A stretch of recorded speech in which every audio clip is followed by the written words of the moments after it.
Hey Invincible, I'm horribly honoured to be shouted out in your video, and I thought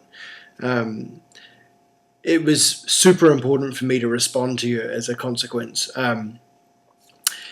Firstly, I should point out that since you complained about being shaggy in your video, I also need to start trimming up a little bit more, so don't feel too bad. But I thought I'd give you a little bit of a different take on some of the gems that you were talking about, because as a chemist and with my background, there are all sorts of lessons that you can learn from some of the things that we find in gems. And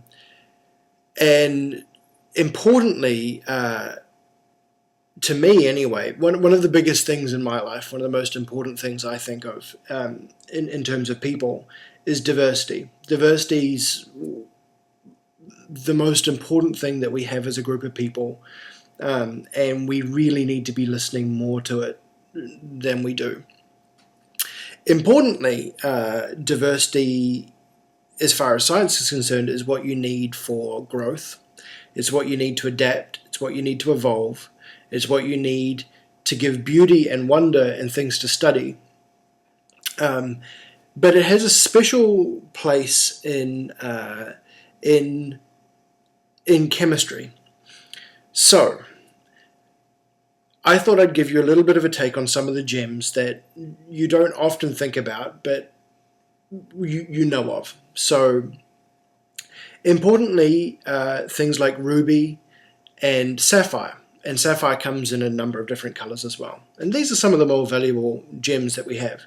But what you might know is that red rubies, blue sapphires, green sapphires, as well as the dark blue, green sapphires, they're all different colors of sapphire, are all based on the same crystal. So the crystal is a dull-looking brown thing called corundum. Corundum is made out of aluminium and oxygen. It's a crystal where aluminium and oxygen form these lattices that go on for infinity as far as the lattice is concerned.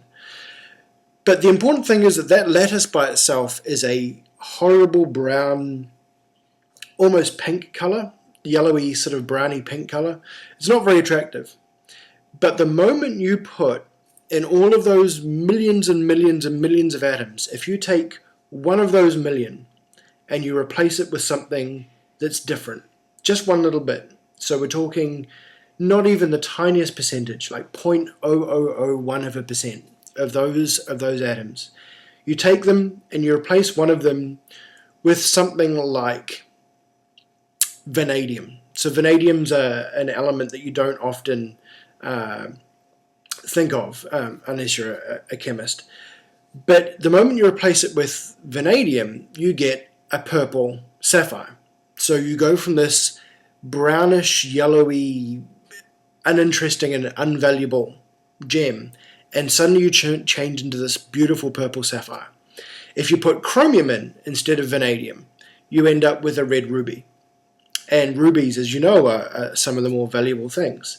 If you take that ruby, remove the chromium, and stick iron in instead, you go from a yellowy color. So you can go to a yellowy green. Normally iron gives a yellow or a green. And interestingly enough, if you put a little bit of titanium as well as the iron, you go to a deep blue. So you go to these deep blue sapphires that you know of. And so it's that little bit of difference. It's that tiny little thing that makes an uninteresting and unvaluable gem into the most beautiful thing that mankind knows. And you know that from your diamond example, right? So diamonds are these beautiful clear crystals that reflect light. But the clear diamonds aren't the most valuable ones. It's when you put a little bit of pink or a little bit of a yellow diamond, or the blue ones, which I understand are some of the most rare. It's those little changes which come from a tiniest little percentage of an impurity. That's what gives it its beauty. That's what gives it its strength. That's what gives it its wonder and its amazement. And that is the thing which we need to take into our world. We need to know that that diversity is the important thing. That's the glue that holds us together. That gives us importance. That's the thing that makes us who we are. And without it, we as a group of people are quite lost, in my opinion. And I think that's another beautiful lesson one can learn from those gems. There's a lot to be learned from gems. So again, I'm horribly humbled to be shouted out, and nonetheless next to the XD experience, which you know, I mean, Wild who put in a video with him. But thank you again, and I very much appreciate your work, and I have definitely subscribed to your new upcoming TV station. And I've liked it on Facebook, and I'm going to be sticking links there-ish somewhere so that everybody else can get the message. So, love to you, love to your work. See you all later.